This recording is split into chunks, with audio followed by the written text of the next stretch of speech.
Badlands, running to Badlands. Explain those Badlands. That's a hell of a name.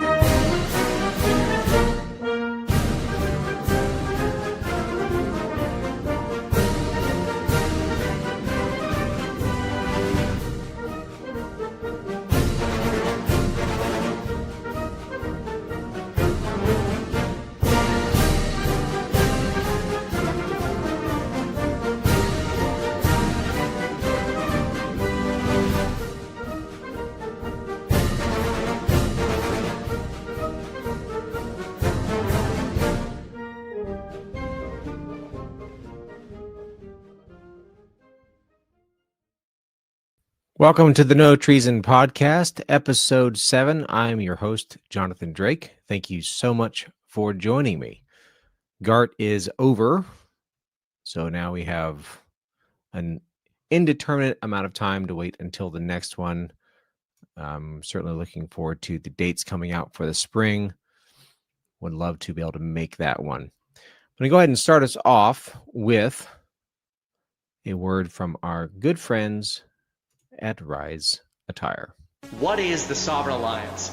The Sovereign Alliance are a collection of leaders and countries that are aligned not in the vision for their countries, but against a vision that has been thrust upon them.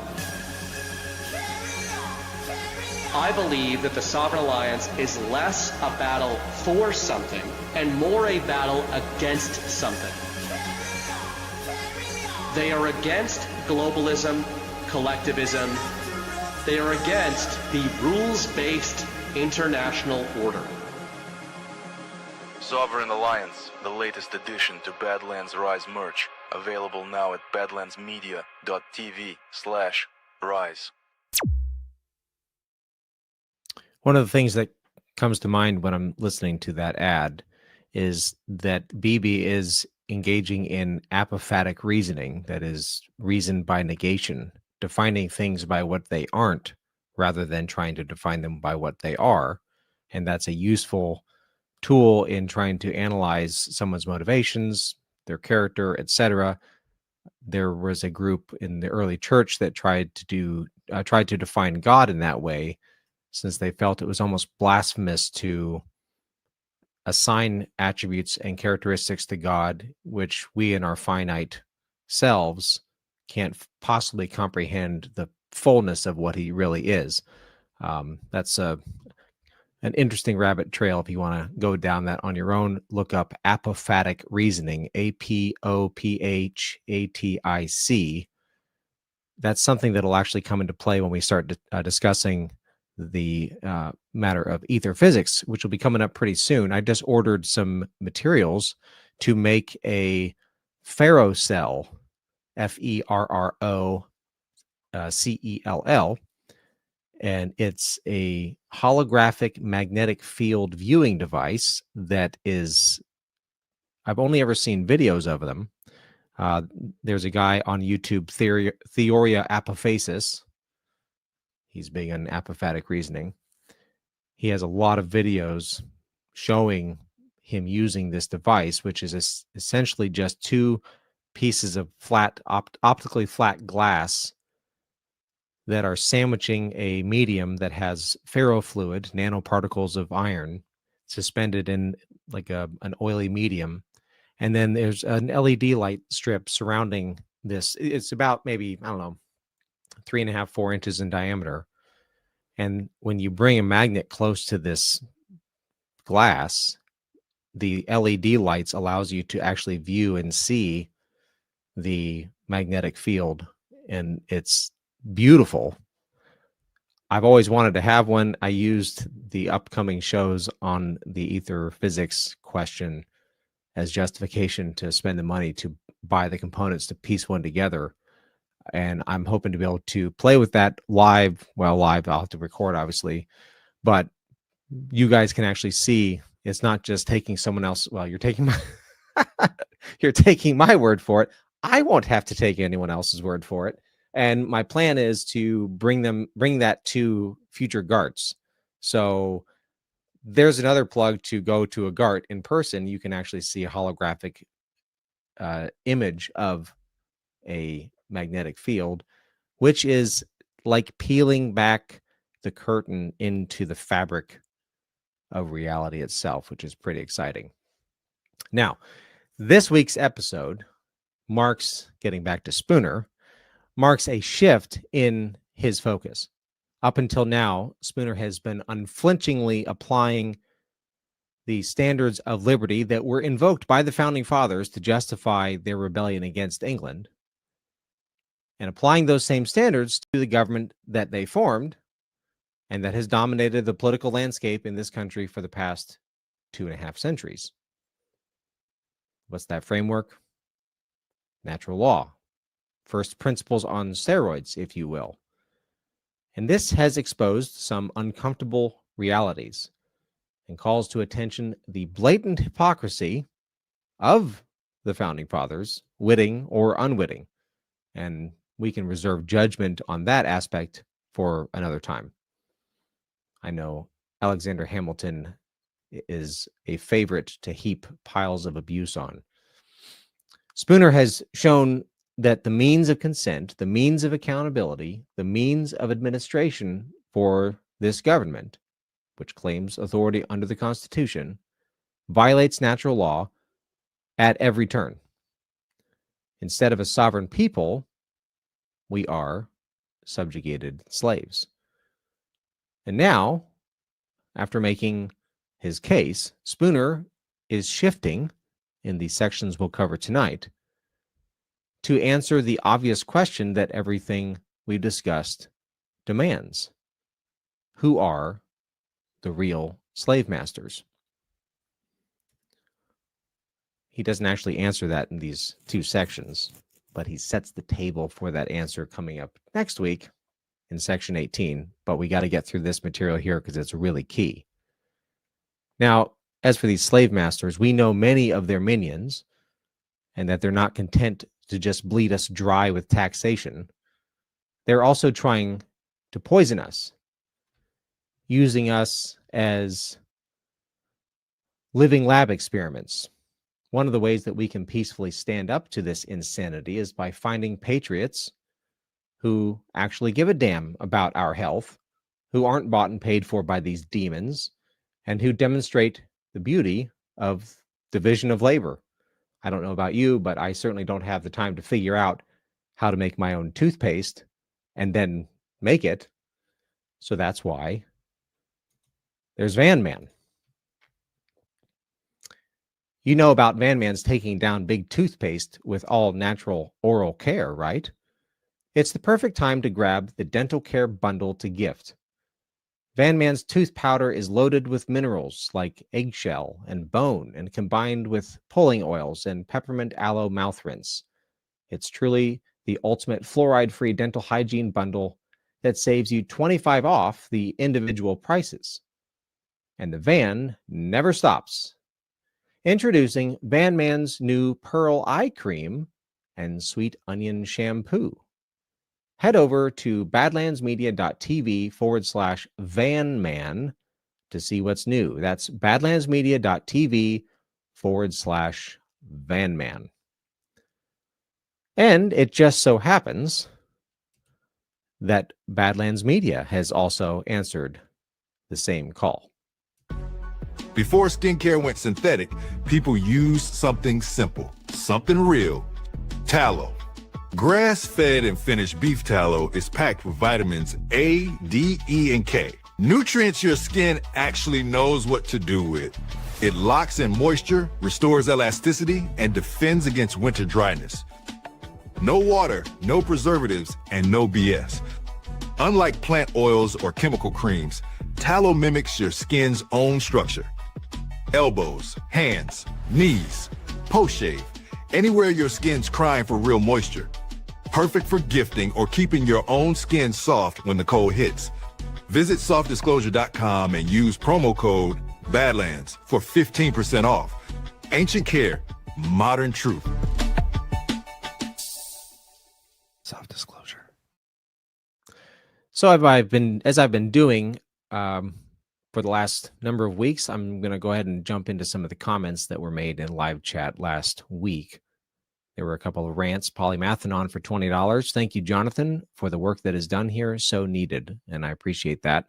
I've really been enjoying the feedback over even on the Telegram channel that I set up, t.me/the No Treason Podcast. The reception to Spooner's ideas that I'm getting now is much different than in all the years that I've understood his material. Indicates to me that there's a shift in public readiness, which I take to be a positive sign.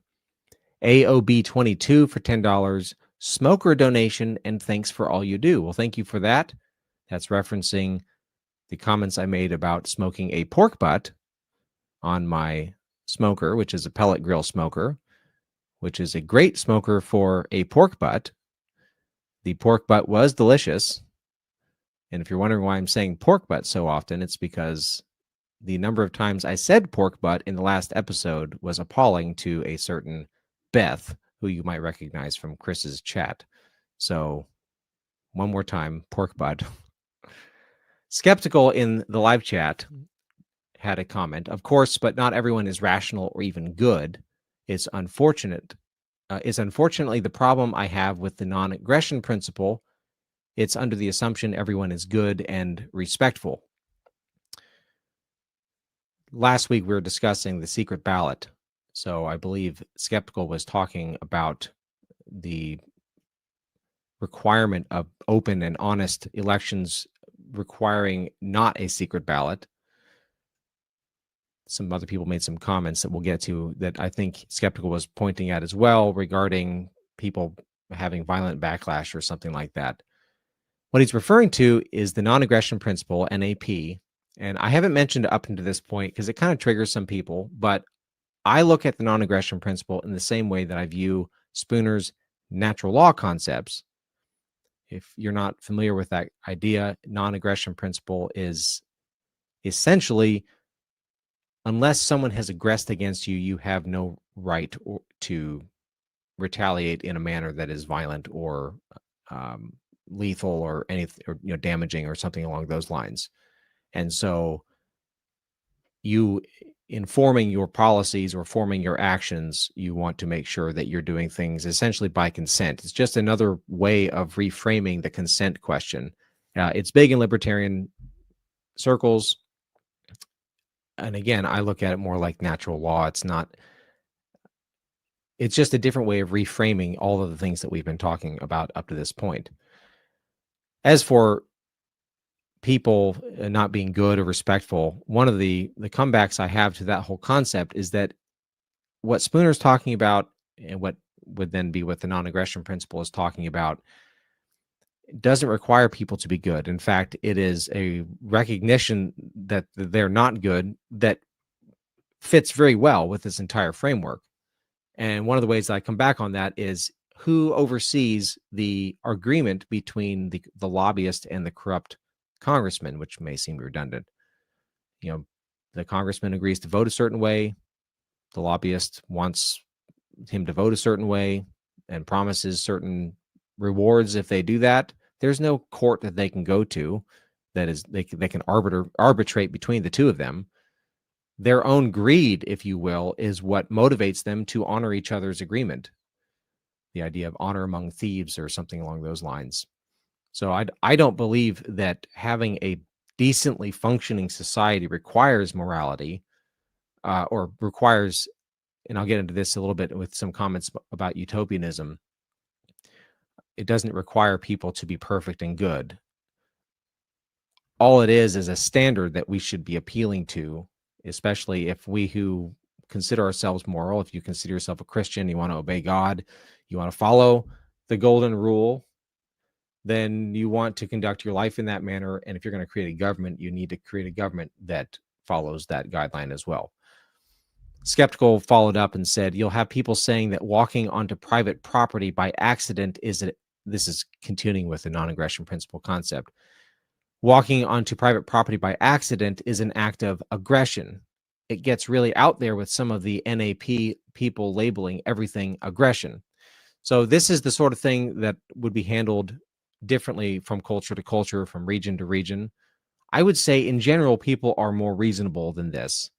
And rather than go into a full description of all that kind of thing, there's plenty of writing that you can find on what a natural law-based society would look like. Murray Rothbard is one I've read and respected. What is it called? A For New Liberty is a book that I've read of his that describes what a stateless society would look like. Skeptical also wrote, what's interesting is when you go down this ANCAP, that is anarcho-capitalism, and anarchy rabbit hole, you can even start understanding anarcho-primitives perspective, as well as even private property can be questioned.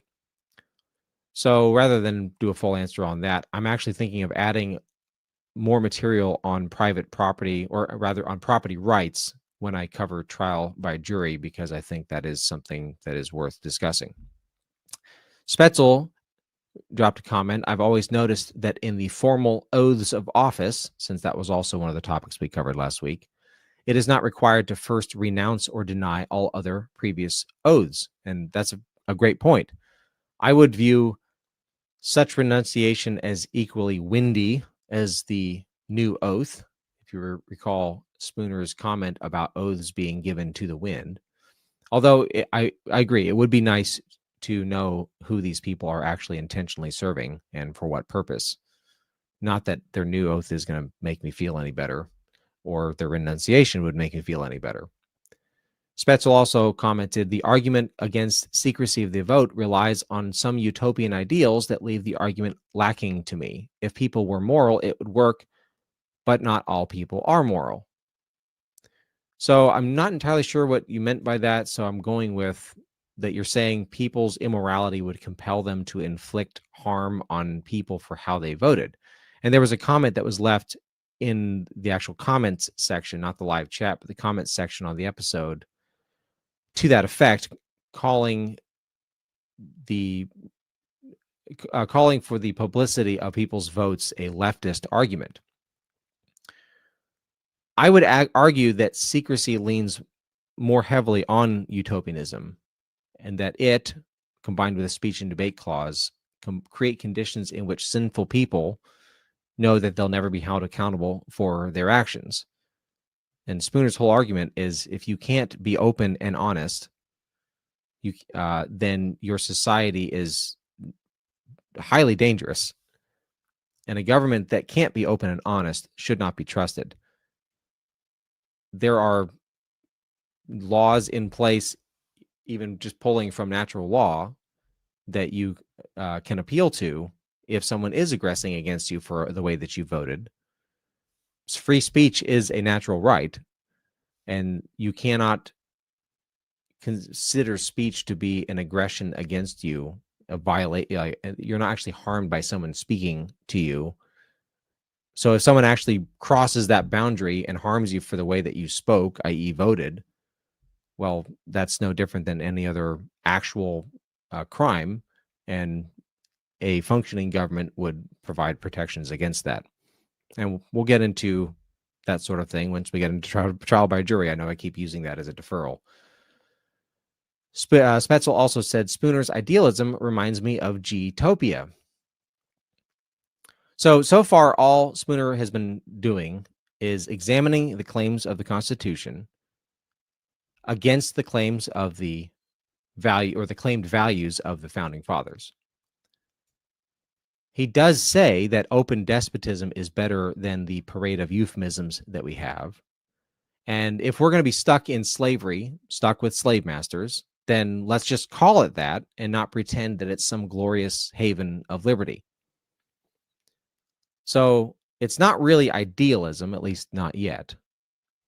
But if at the end of the day you still want to accuse Spooner of idealism, then I would say that he's in the company of the finest people throughout history who, against all odds and in the face of sometimes seemingly certain death, abandoned the comfort of their slavery and set out to make a better life for themselves and their family. As the saying goes, the only way to eat an elephant is one bite at a time. That's a tall task for a small person or just one person, but there's not just one of us. The comparison with the pioneers or the comparison with the pilgrims is that sailing across an entire ocean or traversing an entire continent is somewhat utopian, somewhat crazy, but it was worth doing for them, and I would say this is worth doing for us as well. Spetzel also said, if elected government within the consent of the governed, the key question is, how is that consent given? How can that consent be removed? And that is the rub, isn't it? Spooner's demonstrated how difficult it actually is to get consent. But if we're going to create a moral society, a moral government, then we must get it. Otherwise, we are no better than the enemy that we're fighting. And the difficulty of a thing is not an excuse to not do it. And just to clarify, I'm not an expert on anything really. I just find Spooner's approach refreshingly uncompromising in a political era in which compromising with destructive and evil ideologies is held up as somehow virtuous. That compromise never really benefits the good, by the way. The evidence for that is all around us. And if we somehow get a reset, the great reset as opposed, or the good reset as opposed to the great reset, I don't want to be back in this spot because we settled for a political framework that our enemy laid out for us. It's like the video of the guy dragging a sheep out of a ditch. I'm sure many of you have seen this. And then the sheep gets out and bounds about 20 feet down and jumps right back into the ditch again. I don't want to be that sheep. So part of my reason for talking about this stuff is so that more people understand the principles at play and thereby create our first impulse to filter ideas through natural law. And by doing that, there'll be more people thinking about how to avoid being that sheep. And by the way, I'm not talking about utopia here. People will still be sinning, lusting, coveting, murdering, stealing, lying, cheating, voting, all the usual suspect ways of violating natural rights. There is no political philosophy that can solve the problem of sin of the human heart. The only thing that can do that is faith in Jesus Christ, as evidenced by obedience in repentance and believing in his gospel. To that, I say you cannot legislate salvation. It isn't utopianism to simply choose to not participate in the idolatry of Leviathanism, statism. A utopia would be when we don't have to put locks out on our doors, that there's actually a change in human hearts, where you don't have to be suspicious of your neighbor. Spooner fully acknowledges the wickedness of human hearts, which is precisely why he despises the centralization and consent overriding aspects of the Constitution. If anything, statism/constitutionalism is the actual utopian ideologies, because those things, statism under the Constitution, declare that absolute irresponsible power can be placed in the hands of fallen men and not lead us to legalized infanticide, forever wars, $36 trillion in debt, over 50% of our money going to taxes, property taxes, paying rent. You don't actually own the land you live on, skyrocketing inflation, etc. So I believe strongly that if we follow the wisdom of natural law, just like if we follow the wisdom of the book of Proverbs, then in general, we will reap the benefits that come with aligning ourselves with how God programmed the world to be. I don't consider that utopian. That's just acknowledging the standard and then seeking to live by it, and then trying to create a framework that best helps us to do that. That's not to say we won't make mistakes and we won't fail, but the reality of mistakes and the reality of failure is also not an excuse to not try. Okay. Soapbox aside, section 16, we are going to get into Spooner's discussion on treaties.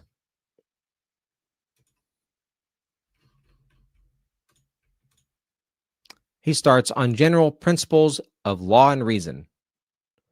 The treaties, so-called, which purport to be entered into with other nations by certain persons calling themselves ambassadors, secretaries, presidents, and senators of the United States, in the name and on behalf of the people of the United States, are of no validity. Why? At this point, you should all be able to answer this, but Spooner has you covered just in case. He writes, these so-called ambassadors, secretaries, presidents, and senators who claim to be the agents of the people of the United States for making these treaties can show no open, written, or other authentic evidence that either the whole people of the United States or any other open, avowed, responsible body of men calling themselves by that name ever authorized these pretended ambassadors and others to make treaties in the name of or binding upon any one of the people of the United States. So not only can they not prove they were authorized to make treaties, but they also can't prove that they were authorized to recognize certain other persons calling themselves emperors, kings, queens, and the like as the rightful rulers, sovereigns, masters, or representatives of the different body or different peoples whom they assume to govern, to represent, and to bind. So they weren't authorized to pretend authorization, and they weren't authorized to aid and abet the pretended authorization of the other closet despots. So why treaties? When thinking through Spooner's approach to government, there are any number of government functions that he could have made specific mention of, but he didn't. He mentions treaties. And he doesn't give any reasons as to why, which I find rather odd given how thorough he is in other cases.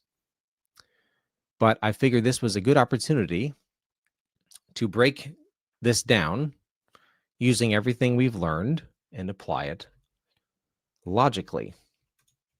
So I've come up with 3 points as far as why I think he picked treaties. Treaties are contracts. Treaties have significant consequences, and treaties have little to do with lawful government business, and yet they have significant consequences. So on point 1, treaties are contracts. Even more than in the court system, treaties are held to essentially identical natural law standards for contracts. Think those through in your mind. You've got voluntary consent, explicit consent. It needs to be honest, it needs to be just, and it needs to be universally individual. So both parties to the treaty, obviously speaking of state level, are known and are public. This isn't speaking of the agents of each country who are engaging in the negotiations and the signing and all that, but of the countries themselves. No country would sign a treaty without knowing exactly who they're dealing with. An example of this going wrong would be biblically during the conquest of the land of Canaan. Joshua is leading the Israelites. They're going from city to city, destroying as God had commanded them to do. And suddenly this group of ragtag, looks like road-weary travelers show up. They claim to be from a country so far away that, look, our bread is turned to dust, and we've heard of what your God is doing.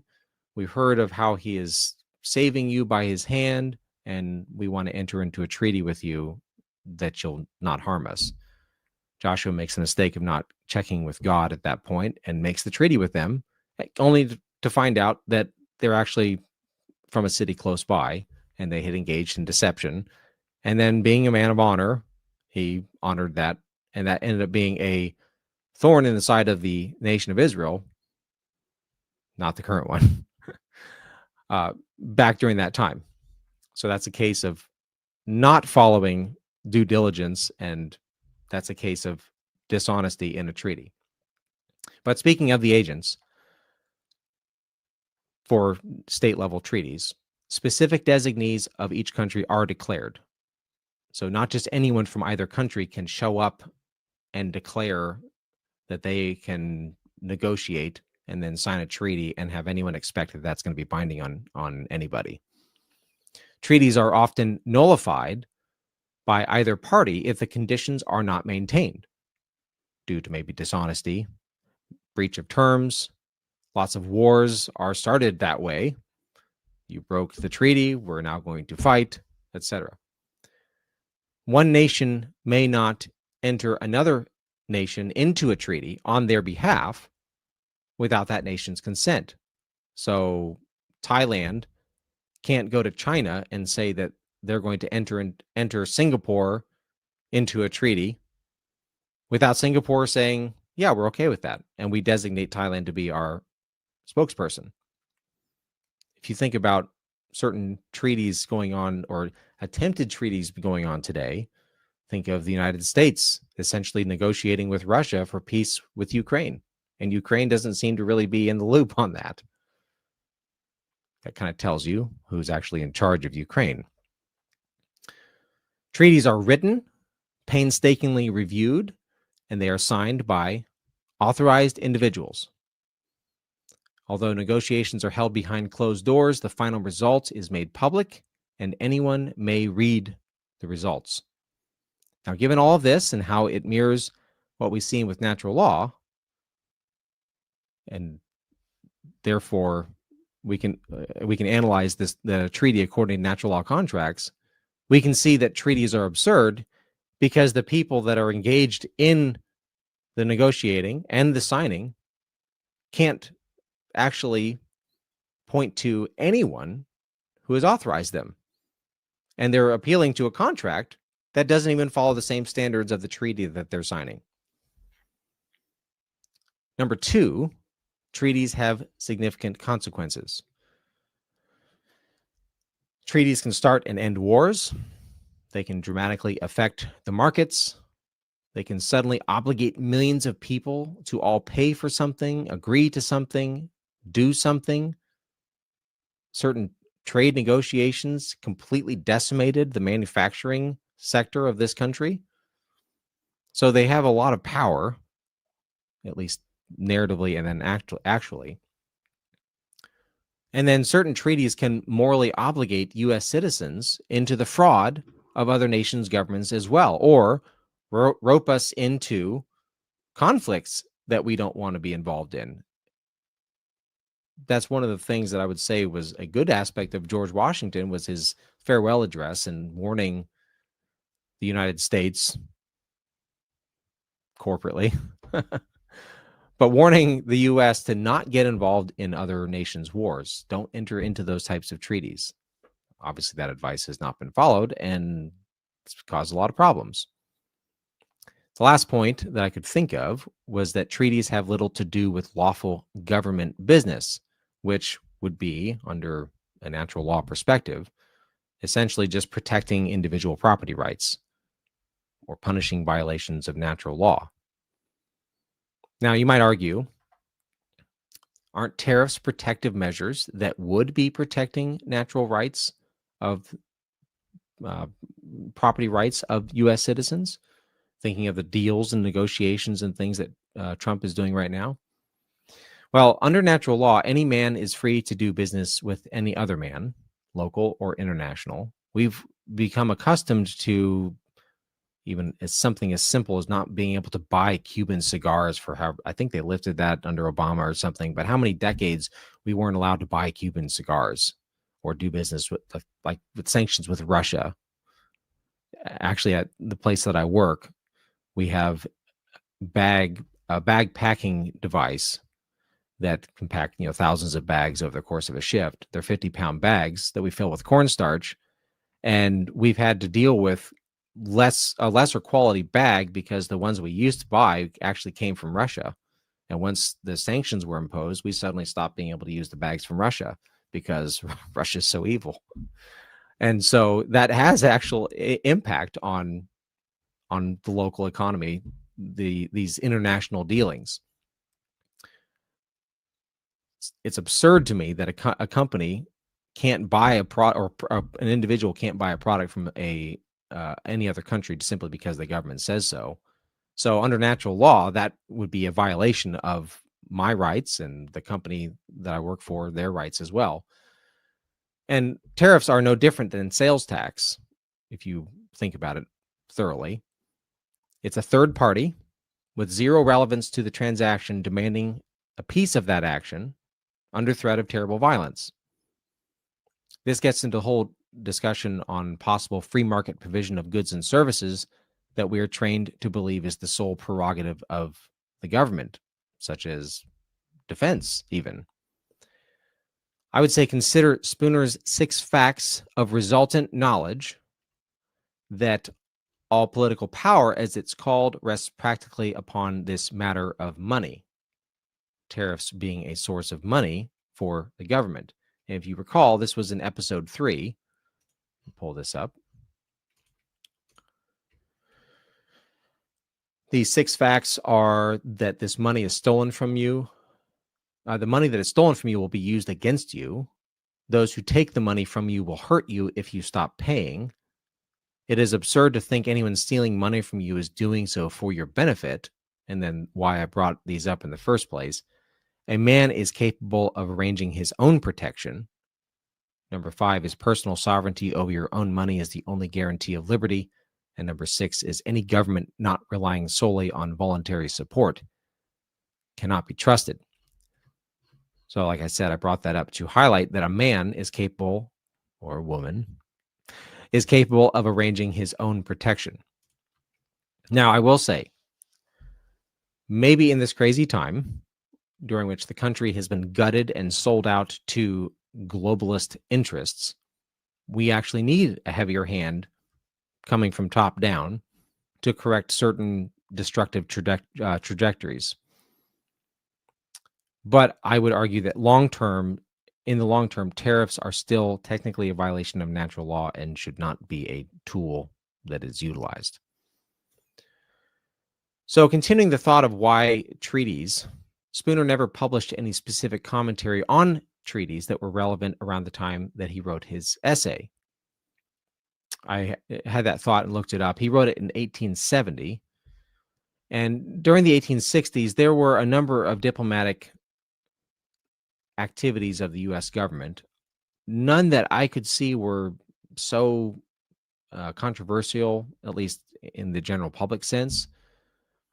Obviously, one that would be relevant to a lot of Spooner's ideas was the dealings that the U.S. government was having with the southern states and trying to bring them back into the Union. There was diplomatic efforts with England for trying to get what's the word? Oh my gosh, my brain just fried. Retribution, essentially, for what is the word that they want?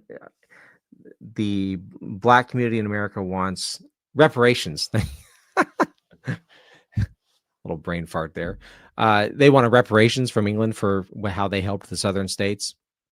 There were a lot of treaties signed with Indian tribes out in the West, which actually, if you think about the way all of those were conducted, they were signed and broken and signed and broken. That should be a good case study as to why trusting a government is a bad idea, because they don't honor their agreements or their contracts. That's also indicative of how well the Constitution works as a contract, even if it was done in a proper way. One that I thought was interesting was that in 1867, the Treaty of Cession was finalized, and that was the treaty that Ghost likes to talk about, and some other guy who likes Russia. I can't think of his name off the top of my head. But that was the treaty to purchase Alaska from Russia. So and there's no significance to that. That's just interesting. At least I don't think there is. As like I said, Spooner didn't actually say why he included treaties in this essay. But the fact that he wasn't commenting on anything specific that I could tell indicates there's just something about treaties that were especially significant in his mind. And I think based on what I've pulled out, we can see that they are a concise vehicle for demonstrating his framework in interpretive action. Now, treaties are the first of two notable government actions that Spooner mentions specifically. And the second is, moving into section 17, we just wrapped up section 16. The second is government debt.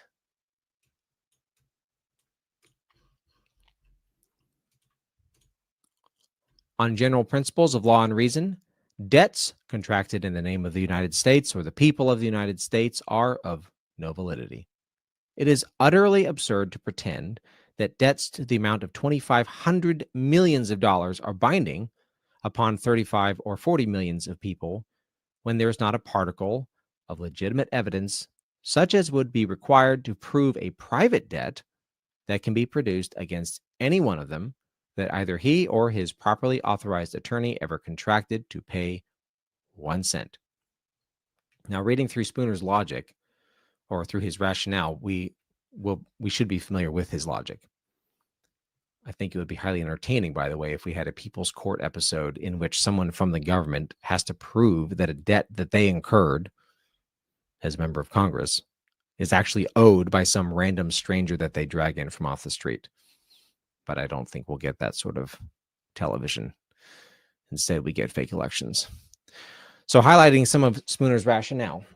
As with treaties, Spooner bases this on his contention that there is no such thing as the people of the United States to even incur debts in the first place, meaning there's no corporate entity known as such. In the Constitution, the wording is "we the people," and the Constitution is claimed to have created a nation, but the people existed prior to that. Under Spooner, and really just common sense, the people is simply a reference. It's shorthand to describe every individual obligated by that contract. Rather than listing out millions of people, it just says the people. And that was covered in episode 1, in the earlier part of the episode, when he's discussing what the people must mean, considering the fact that it uses personal pronouns. Corporate entities don't use personal pronouns. So it can't be talking about a corporate identity. It's talking about the individual people. No one consented individually to these debts and did not enter into a legitimate corporation that could have also incurred these debts. As such, the people of the United States is a fiction. Fictions cannot own property, which could be used as collateral for a loan. Fictions cannot be indebted. And yet, there are debts. Massive sums of money being borrowed with us as collateral. Who created these debts then? Anyone? Bueller? Why, at most, only a few persons calling themselves members of Congress, etc., who pretended to represent the people of the United States, but who really represented only a secret band of robbers and murderers who wanted money to carry on the robberies and murders in which they were then engaged, and who intended to extort from the future people of the United States by robbery and threats of murder, and real murder if that should prove necessary, the means to pay these debts. These debts have no validity, meaning we have no obligation to pay them back. There's your answer for the national debt, by the way.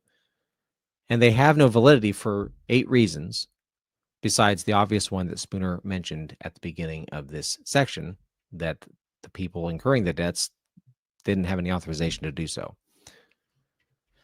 So, these are the 8 reasons that Spooner pulls out. The debts were incurred by a secret band. 2, their agents were selected by secret ballot. 3, the money was borrowed and lent in the dark. 4, the money was borrowed for criminal purposes. 5, these agents have no actual collateral. 6, these agents are bankrupt. 7, they're actually borrower and lender. And 8, if these loans were honest, they would have bound themselves. Excuse me. So, I should have showed that. I thought I did. There, you can see it. Number 1, these debts were incurred by a secret band. There's no honesty in secrecy. There might be honesty in privacy, which actually is a good question you can think about on your own. I'm not going to go into it here, but what's the difference between privacy and secrecy. Number 2, the agents were then selected by secret ballot. I would say, good luck going to a bank and trying to get a loan under these circumstances. I've been authorized by a certain group of people to borrow. I have them as collateral, and what are they going to want? Proof. How did these people authorize you? Let's see the documentation for that. Well, I don't have that. We got together and we had this thing we called an election, and everyone notated secretly. And see here's even the piece of paper that has all of the checks next to yes versus no to take out the loan and to choose me as the agent. That's absurd. No bank would ever do that. And yet, somehow it happens at the national level. Point 3, the money was then borrowed and lent in the dark, in secrecy. And this leads to point 4, is borrowed for corrupt or criminal purposes.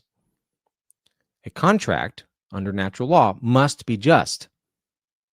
So therefore, if the people we've contracted with are engaging in criminal activity and borrowing money to engage in criminal activity, i.e. continuing the violation of natural rights that is the U.S. government, then by de facto, it's null and void because a contract can't be used to justify criminal purposes.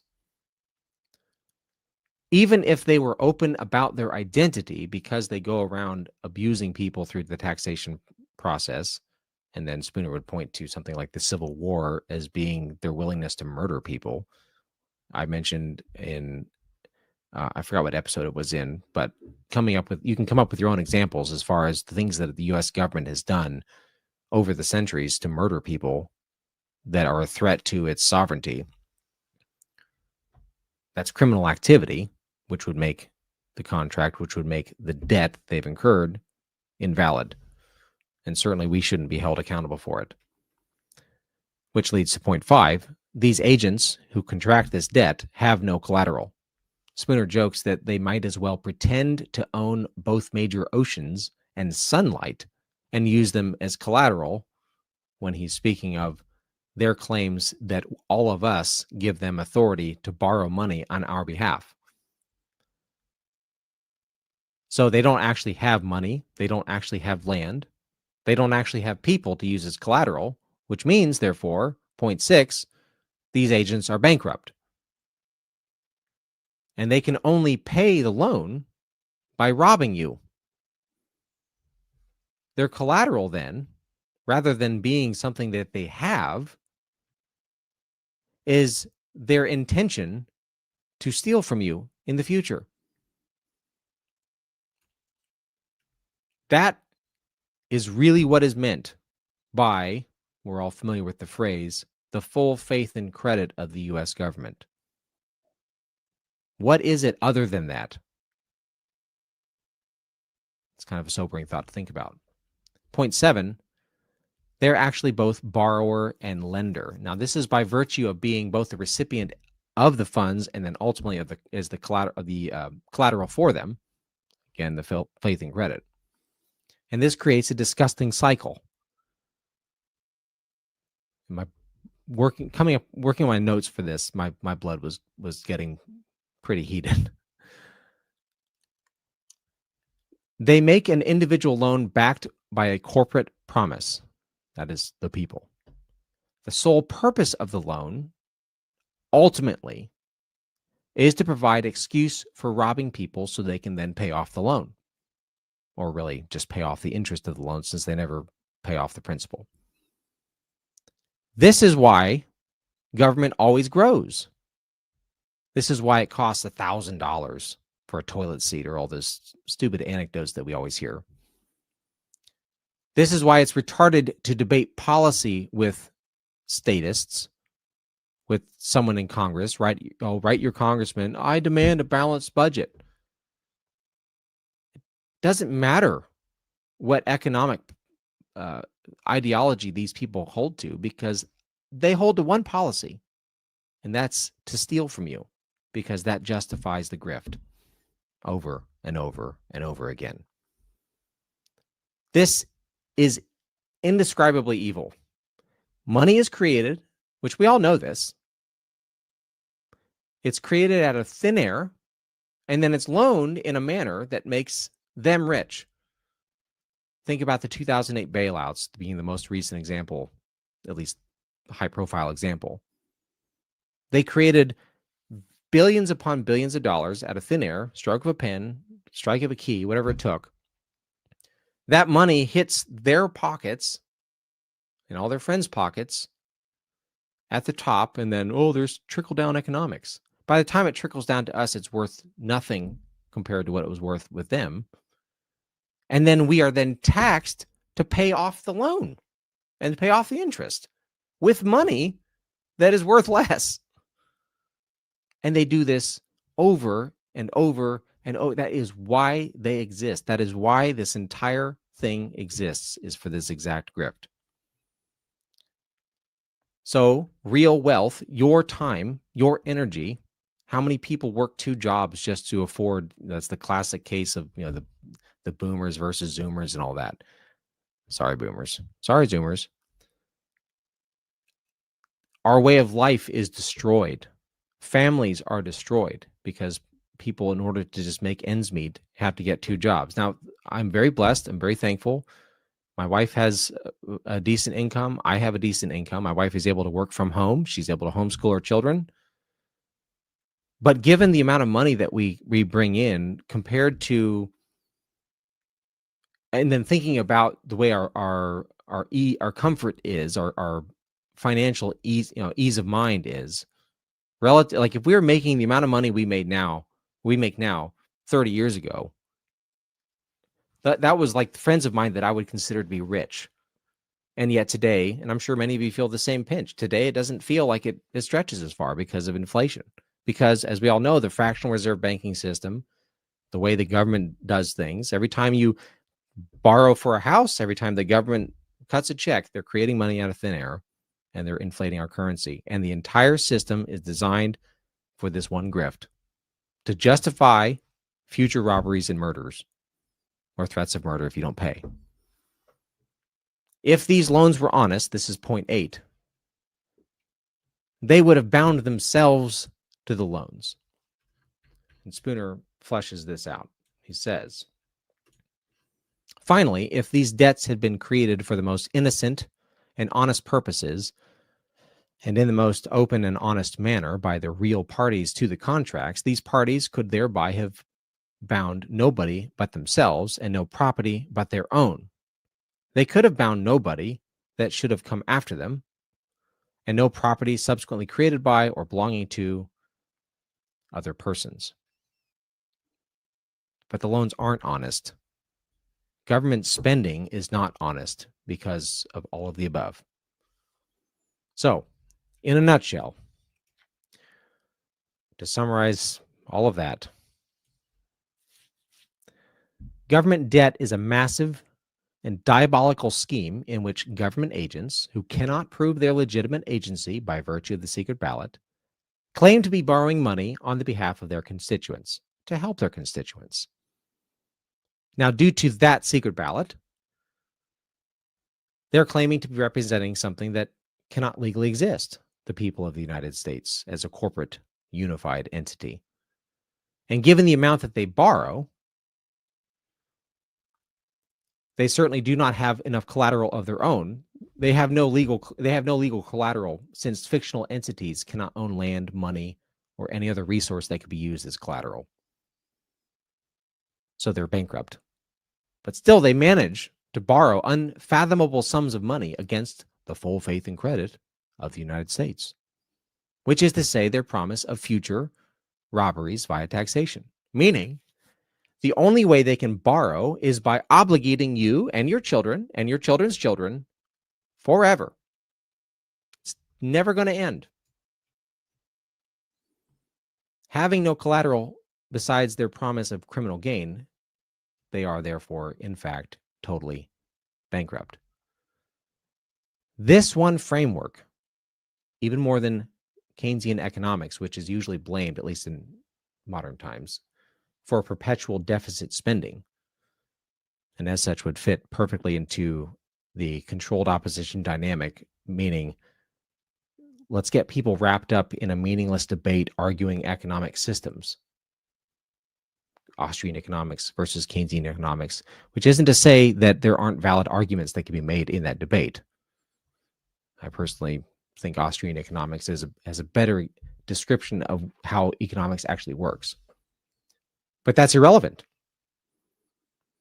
because this one framework more coherently explains the ever-expanding size of government, which expands regardless of what little letter is next to one of those agents' names, because they are ever in need of excuses to borrow more money to enrich themselves and their friends and their overlords, and thus are ever in need of increased taxation, i.e. robbing real wealth to pay off the loans or the interest on the loans.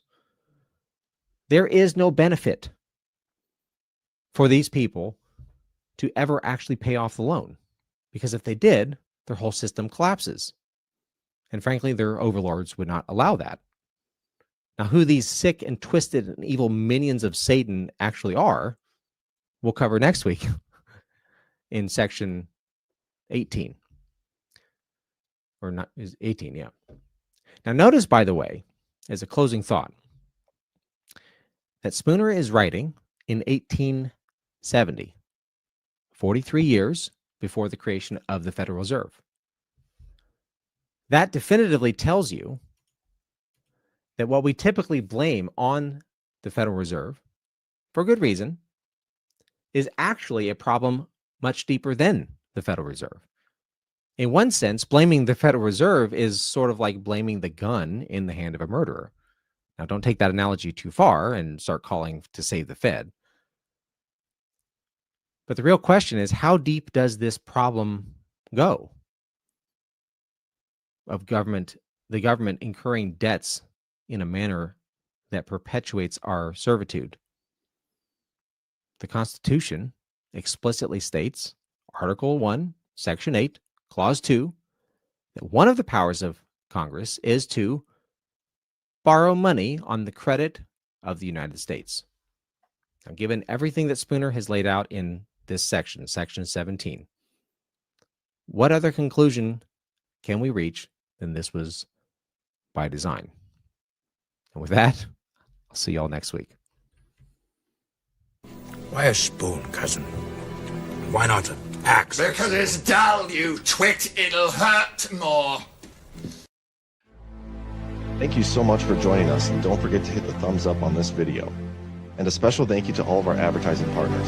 Please remember to shift your dollars to support those businesses that support Badlands Media.